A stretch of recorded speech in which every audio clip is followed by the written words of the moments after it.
Welcome back, dear students, in the part 3rd of ultraviolet absorption spectroscopy.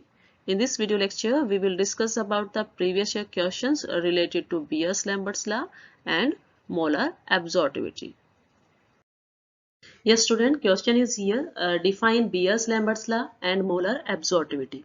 Question MDU 2019, 18, 17, 16, 15 और 14 काफी बार पूछा गया है. सेम क्वेश्चन जो है IGU 2019 और 18 के अंदर भी पूछा गया है. तो देखिए स्टूडेंट, जो Beer-Lambert's law है that is a combination of two laws. ये दो laws का combination है, Beer's law and Lambert's law. तो फर्स्ट ऑफ ऑल हम इन दोनों लॉज को डिस्कस करेंगे और उसके बाद हम इसका कॉम्बिनेशन डिस्कस करेंगे. First one is Beer's law and second one is Lambert's law. Second one is Lambert's law. तो देखिए बीयर्स लॉ के अकॉर्डिंग क्या था कि जब भी कोई मोनोक्रोमेटिक लाइट किसी सैंपल से पास की जाती है, ठीक है, किसी सैंपल से पास की जाती है जो कि ट्रांसपेरेंट है, होमोजीनियस है, ठीक है, तो किसी ट्रांसपेरेंट होमोजीनियस मिक्सचर से यदि मोनोक्रोमेटिक लाइट पास की जाती है तो उस टाइम जो फ्रैक्शन होता है मोनोक्रोमेटिक लाइट का जो एब्जॉर्ब हुआ है that is directly proportional to the molar concentration of the absorbing substance. Suppose here that कि यहाँ ये जो क्यूब है इसके अंदर क्या है, कोई सैंपल है, ठीक है, सैंपल का जो मिक्सचर है, सैंपल जो है that is a homogeneous mixture, ठीक है, होमोजीनियस है और ट्रांसपेरेंट है. नाउ जब ये इंसिडेंट लाइट इस सैंपल से पास की जाएगी तो ऑब्वियसली यहाँ जो भी आपके पास मॉलिक्यूल है सैंपल के अंदर वो इस मोनोक्रोमेटिक लाइट को क्या करेंगे, एब्जॉर्ब करेंगे, ठीक है, वो एब्जॉर्ब करेंगे. तो कितनी लाइट एब्जॉर्ब हुई है, ठीक है, जो आपके पास एब्जॉर्ब हुआ है कितना फ्रैक्शन लाइट का, बियर्स के अकॉर्डिंग वो क्या था, वो कंसंट्रेशन पे डिपेंडेंट था. उसने कहा directly proportional to the concentrations, ठीक है. अब देखिए जो इंटेंसिटी होती है ट्रांसमिटेड लाइट की, जो ये लाइट ट्रांसमिट हुई है, ठीक है, जितनी ज्यादा लाइट यहाँ एब्जॉर्ब होगी उतनी ही कम लाइट यहाँ पर ट्रांसमिट होगी. यदि सैंपल के अंदर ज्यादा मॉलिक्यूल्स हैं एब्जॉर्ब करने वाले तो वो क्या करेंगे, लाइट कम ट्रांसमिट करेंगे, ठीक है, और यदि कम है सैंपल के अंदर कम मॉलिक्यूल है तो वो ज्यादा लाइट जो है लाइट को ट्रांसमिट करेंगे. ये था बीएस लॉ. अब आती है लैम्बर्ट लॉ की बारी. तो जो लैम्बर्ट्स लॉ है उसने कहा कि आपके पास जो भी फ्रैक्शन होता है मोनोक्रोमेटिक लाइट का जो एब्जॉर्ब होती है किसी भी होमोजीनियस मिक्सचर के द्वारा, ठीक है, वो डायरेक्टली प्रोपोर्शनल होती है path length of the sample. अब देखिए ये जो क्यूब है जिसकी जो पाथ लेंथ है जिसको मैंने एल से डिनोट किया, this is the path length, ठीक है. देखिए यदि मोनोक्रोमेटिक लाइट को ज्यादा लंबा ट्रेवल करना पड़ेगा, ज्यादा पाथ लेंथ होगी, तो इसका मतलब क्या है, वो लाइट ज्यादा एब्जॉर्ब होगी और जितने ज्यादा एब्जॉर्ब होगी उसका मतलब उतनी ही कम ट्रांसमिट होगी, ठीक है. तो ये था आपके पास बीयर्स लैम्बर्ट्स लॉ का बेसिक्स. अब हम इसको राइट डाउन करते हैं कि फर्स्ट हमने क्या कहा है बीयर्स लैम्बर्ट्स लॉ के लिए कि whenever a fraction of monochromatic light, it states that a fraction of monochromatic light absorbed by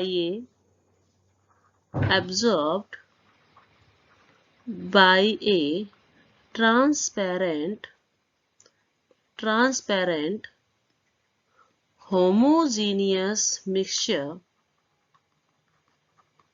is directly proportional to the concentration of the sample, ठीक है, concentration of the absorbing sample आप बोल सकते हैं, जो सैंपल लाइट को absorb कर रहा है उसकी कंसंट्रेशन के डायरेक्टली प्रोपोर्शनल होगा.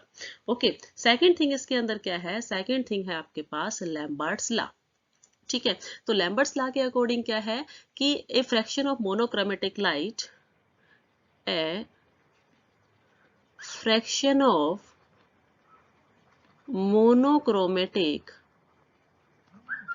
light absorbed by a transparent medium is directly proportional directly proportional किसके है? ये है directly proportional to the path length of the sample. Path length of the sample, ठीक है, जो पाथ लेंथ है सैंपल का उसके डायरेक्टली प्रोपोर्शनल है। तो मैथमेटिकली आप इसको कैसे रिप्रेजेंट करोगे?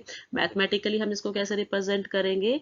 log of I nor upon I is directly proportional to the concentration that is C।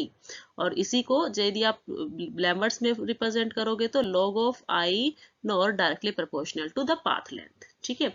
यदि हम जो डायरेक्टली प्रोपोर्शनल कांस्टेंट को हटाते हैं तो आपके पास एक नया कांस्टेंट अराइज होता है दैट इज एप्सिलॉन, ठीक है, एप्सिलॉन C। और ये क्या होगा आपके पास? ये होगा log of I naught by I is equal to epsilon L, ठीक है।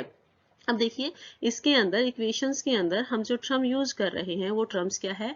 आई नॉर। आई नॉर क्या है आपके पास? देखिए सैंपल के ऊपर जब हमने फिगर में दिखाया है that is a incident light, I क्या है? Transmitted light. तो you can easily explain here that I nought क्या है आपके पास? इंसिडेंट रेडिएशन, इंसिडेंट रेडिएशन है।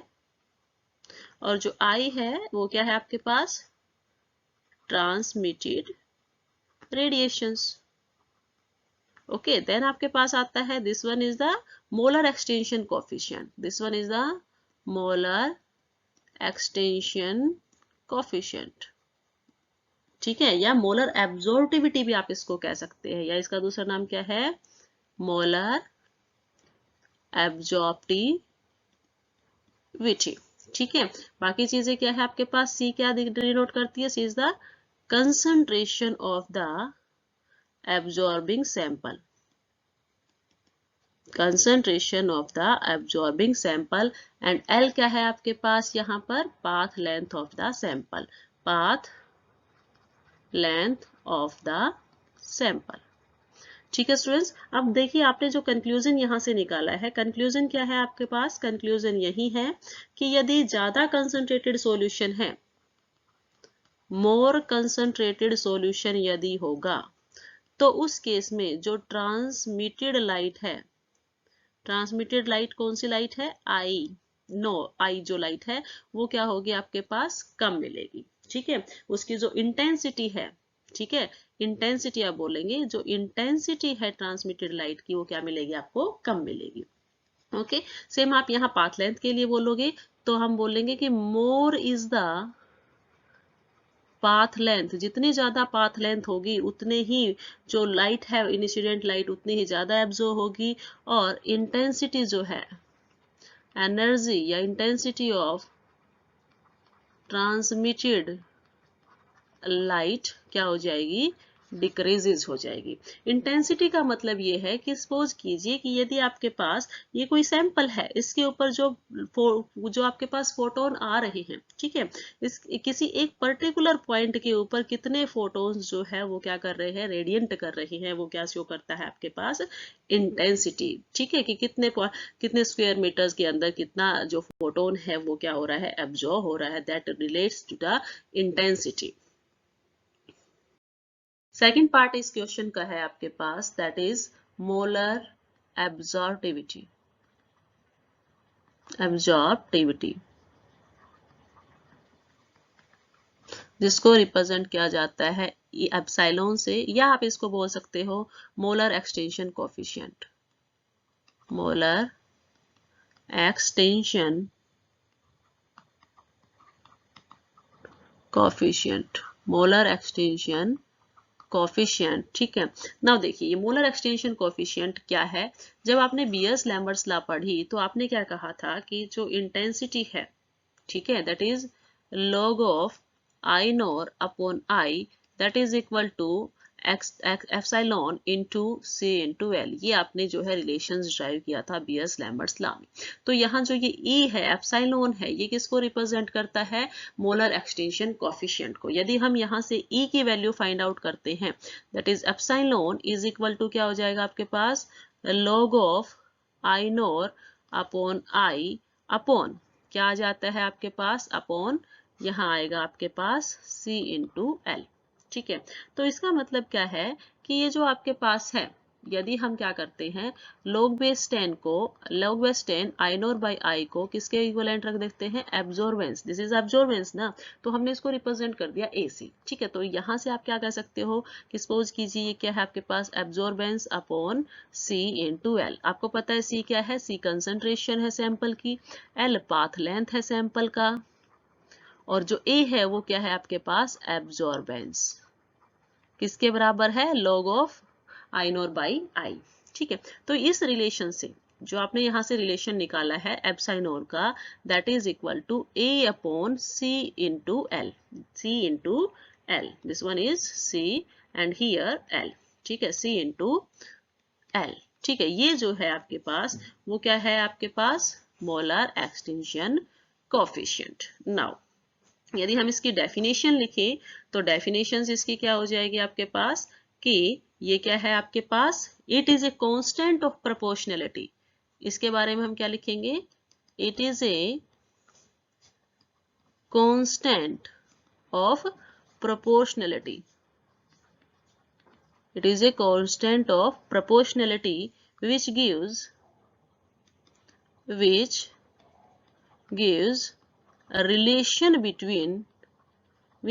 relation between observed, जो आपने ऑब्जर्व की है, ऑब्जर्व्ड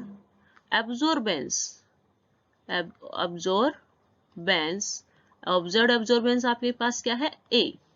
ठीक है, absorbance at a particular wavelength, at a particular wavelength, that is lambda, particular wavelength, the molar concentration of the absorbing substance and the path length of the sample, and the path length of the sample। ठीक है, हमने क्या कहा है कि ये constant है proportionality का, जो आपको किसका रिलेशन देता है, ये रिलेशन देता है आपके पास किसका, A, C और L का। ठीक है, ए क्या है आपके पास, एब्जॉर्बेंस, कब, किसी एक पर्टिकुलर वेवलेंथ पे। ठीक है, किसी एक पर्टिकुलर वेवलेंथ पे एब्जॉर्बेंस का कंसंट्रेशन और एब्जॉर्बिंग सब्सटेंस की लेंथ से क्या रिलेशन है, that is given by epsilon, that is molar एब्जॉर्बिविटी coefficient. ठीक है, अब देखिए ये जो मोलर एब्जॉर्बिविटी कोफिशिएंट है, ठीक है, ये मेनली आपको क्या बता रहा है, ये बता रहा है आपको intensity of absorption. It tells us about the intensity of absorption at a particular wavelength,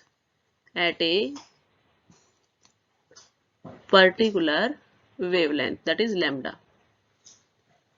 wavelength। ठीक है, ये आपको बताता है कि आपके पास कितनी इंटेंसिटी की जो लाइट है वो एब्जॉर्ब हुई है। ठीक है, and it is not affected by, second property इसकी क्या है, it is not affected by the concentration and path length of the sample.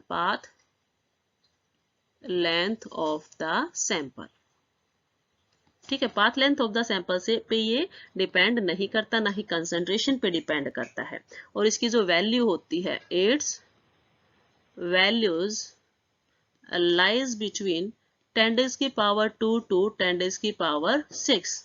ठीक है, इसकी वैल्यू 10⁻² से 10⁻�6 तक होती है। ठीक है, यदि 10⁻⁴ से अबो वैल्यू है, ठीक है, तो उसका मतलब ये है हाई इंटेंसिटी एब्जॉर्प्शन है, हाई इंटेंसिटी एब्जॉर्प्शन शो हो रहा है।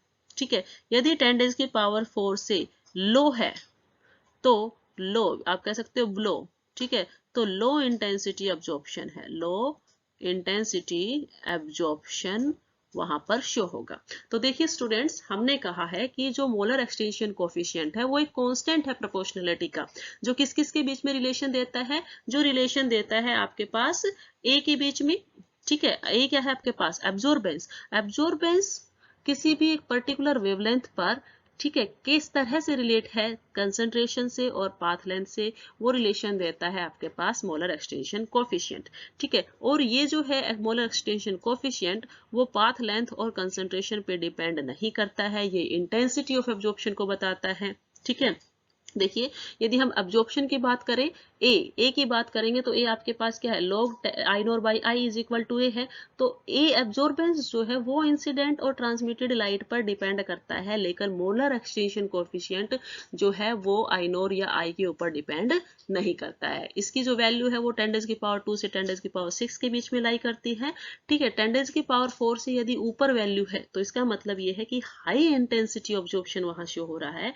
यदि 10⁻4 से लो है तो इसका मतलब लो इंटेंसिटी ऑब्जॉर्प्शन वहां पर है। तो ये था स्टूडेंट्स मोलर एक्सटेंशन कोफिशिएंट। इसका दूसरा नाम है मोलर एब्जॉर्प्टिविटी, रिप्रेजेंट करते हैं एप्सिलॉन से, लाइक स्मॉल ई न कैपिटल ई।